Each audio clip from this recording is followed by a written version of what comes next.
Hey everybody, welcome back to my channel. Thanks so much for joining me. Today I am going to share my favorites from the month of January. I have quite a few this month. I'm really excited. I did quite a bit of shopping between Christmas and trying out the products right after Christmas that didn't make it into my December favorites, and then my birthday was this month, so I got to do some shopping then. So I feel like I actually have like a really good favorites for this month and I'm really excited. So let's just go ahead and jump right in. The first thing is the Nivea Men Post Shave Balm, and I have it in Sensitive. I got this a while ago to use as a primer and I didn't like it at first, but then I started watching Nikki tutorials on YouTube in the last month or so, and every time she applied it she would say how you want to make sure that it gets tacky, rub it in until it's tacky, and I wasn't doing that before, so I started doing that and I do really like it.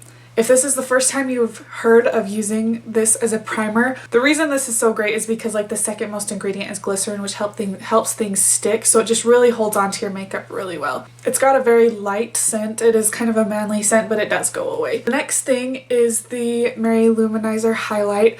I actually just got this in a full size, but I have had it in like a sample size for a while and I just love it. And I just needed to get it as a full size. It's just so pretty, just champagne highlight. I think this retails for $24. Oops. It retails for $24 on the Balm's website, and then you also have to pay shipping. I got it on Amazon and I have Amazon Prime, so it was free shipping and it was like $21, so a couple dollars cheaper. So if you are looking for this and you want to get it a little cheaper, if you have Amazon Prime, make sure you check it out. Okay, the next thing is this Coty Airspun Finishing Powder. I've seen several of my like big YouTube star favorites. They have used this and I always just figured it was a really expensive brand just because they used it, and I figured that they liked it so much because it was higher end. But then I stumbled upon it in my Walmart and it was like $5 and you get a ton of it. So I've just really been liking this. I don't know if you can see that. I don't want it to spill everywhere. I got it in translucent extra coverage, and it actually has kind of a skin toned color, but it doesn't show up that way.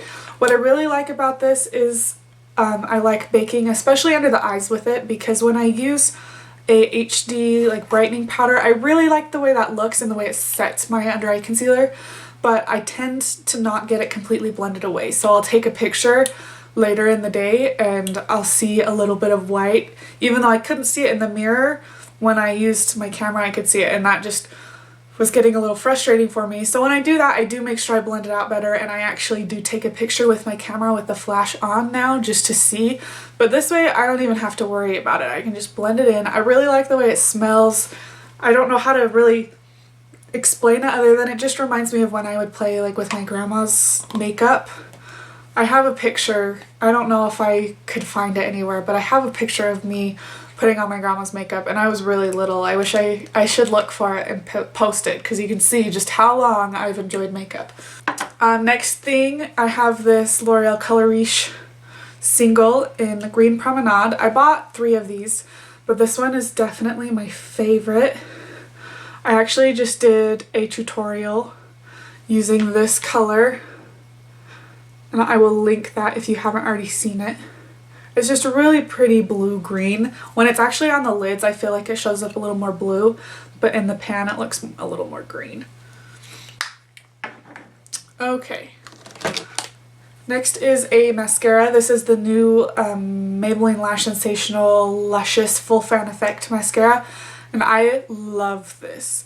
I have it in the waterproof formula. This is what the wand looks like. I just love what this does. I get a lot of volume, more volume than length, but then what I do if I want a little more length is I just barely get the tips of my lashes and that lengthens them. But I just love the way this looks, and I love the way this looks. I love the original Lash Sensational, but my only complaint with that is that the waterproof is kind of hard to get off. This one is still waterproof, but it's not quite as difficult, so I don't have to scrub up my eyes so much, which I really like. Okay, and then I'm actually wearing this on my lips. This is the L'Oreal Infallible Pro Matte Gloss in the shade Blushing Ambition. And I just think these are really comfortable. I got this, I only have this shade, but I'm gonna go and get more because they're so comfortable. They're really comfortable matte. The name says Pro Matte Gloss, and I feel like it does get matte, but it's comfortable like a gloss. I don't know how they do that, but I just do really like this shade particularly. I've actually just really been enjoying pink lips. I didn't wear pink lips for quite a while just because it was fall, it was winter. I was really into the vampy, like plum, deep red, those kind of colors, so I just wasn't wearing pink. I wasn't in the mood. But now I'm ready for it to be spring. I'm staring out the window right now and it's snowing, and it's not supposed to stop snowing for a while, and I'm just dreaming of spring and summer, so I've really been enjoying pink lipsticks. Another recent pickup is this NYX HD Concealer. I actually had tried this before, but it was before I really started trying out lots of concealers and, well, lots of makeup products in general and really putting things to the test.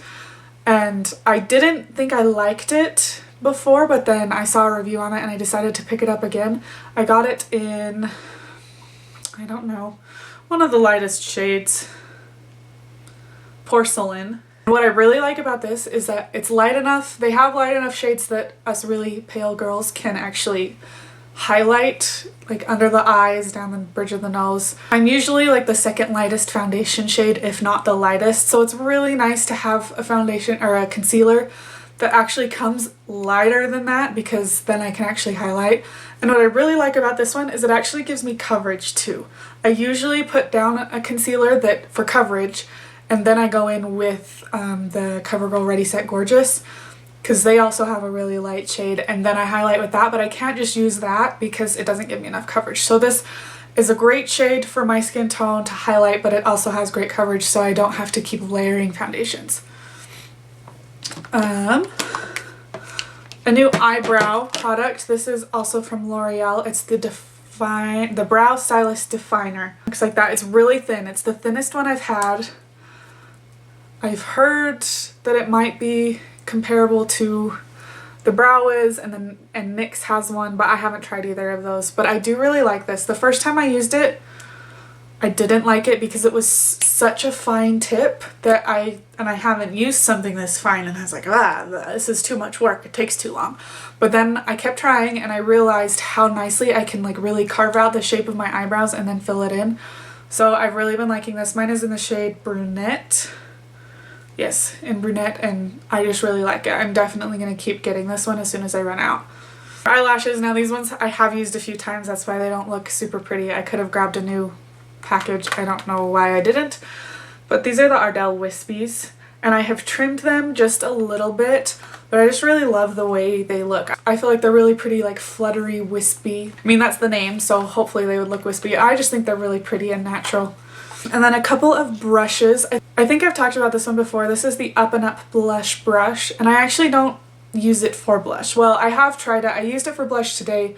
I don't really like the way it applies my blush, but I think it's the perfect highlight brush. I've tried smaller highlighting brushes and I just didn't really care for it, but this one, I use it every day as a highlight brush. And then another brush that is new to me is the Real Techniques sculpting brush. It's an angled brush, but it's denser than any that I've had. And I've just really enjoyed it for contour. My other ones just haven't been very dense, and I didn't feel like they did a very good job. It just fits really well. It's dense enough that I can really pack in the color but also blend it out. So I just think this is a really good contour brush. Okay, and now I have some palettes that I've really been enjoying. First one is the Maybelline Contour Palette. This is in the shade Light to Medium. And I use this almost every day, but I don't use everything in it. My favorite is the contour shade. If you can see it there. It just, because I have such light skin, we'll put it right here.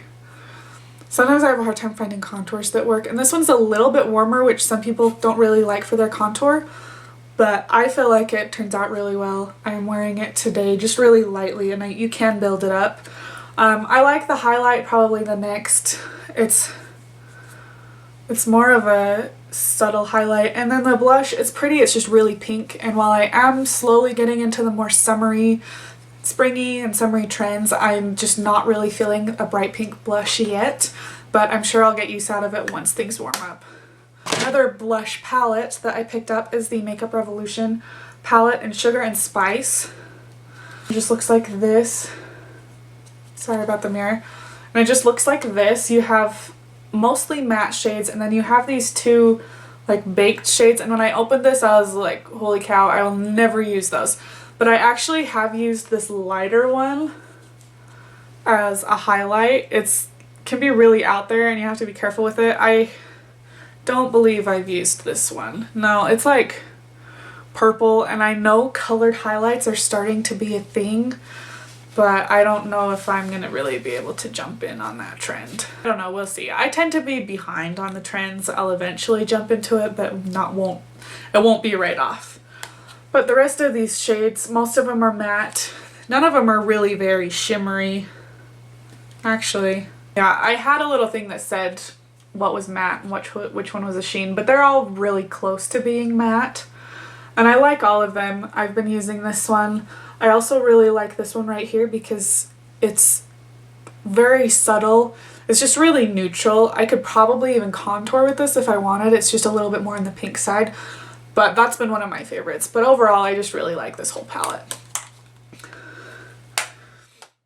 Okay, and then the two things that I've been loving the most are like the first two high-end palettes that I've purchased, and I just purchased both of them within the last like month and a half, and they are the Gwen Stefani palette and the Tartelette palette. I bought this one first, so I'll talk about this one first. I actually got this from Buy the Makeup, I believe, on Instagram. She might still have some available. I think she just posted that she still had some. She had like 4 when I ordered it, and they normally retail for $58, I believe, plus tax. But I got it for $49, including tax and shipping, and it showed up super fast. So you should definitely go check out her page. She has new stuff all the time, and I will let you know down below. I will contact her and see if she still has one of these available if you are interested in buying it. But I just really love this.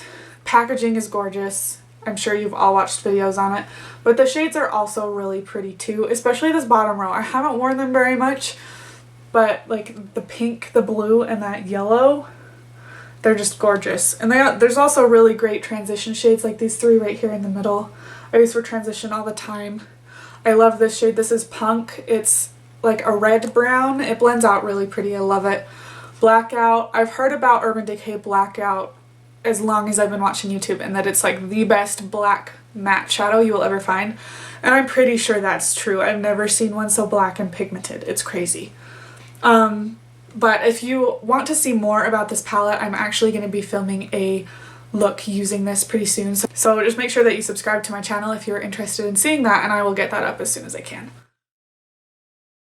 And then the other one, this was my big splurge for my birthday. If you watched my birthday haul, which I will also link, my husband just gave me a gift card, and I just went up to the nearest Ulta and Sephora and just went shopping, and it was really fun. And this was like my main purchase, the one that I was like, I'm going up to get this palette, and it's the Tartelette palette. I know that In Bloom just came out, and that one's been really popular, but I really just wanted a matte palette. I've really been loving matte eyes lately, but I just don't have a lot of matte, and I have to like kind of go through all my single shadows to find ones to go together. And I loved that this one has, you know, your brown neutral row and then a purple pink row, and then this one, it starts kind of brown and neutral and then turns into like a gray brown taupe and then a black.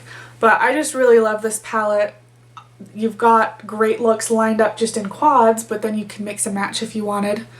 I've just really been loving this. Anyways, this has just kind of been like my baby lately because it was my birthday, my big birthday purchase, and I've just really been loving it, along with the Urban Decay one. If you want to see looks using this one, or if you want more, like I said, I am going to be doing a look using this one soon. But if you want any more information about any of the other products that I've mentioned in this video, then let me know down in the comments, and I'd be more than happy to do a video on them or do a post on Instagram. If you don't know, I have an Instagram page. I will link it down below, and you can head over and follow me. That's where I started before YouTube. I haven't been doing that for very long, Instagram for very long either, but I just have more time to post on Instagram. I do quick reviews, makeup of the day, stuff like that. So that is it for my favorites. Thanks so much for tuning in. Make sure you go follow me on Instagram for even more updates, and subscribe to my channel so that you don't miss out on any more of my videos. And I will see you in the next one. Bye!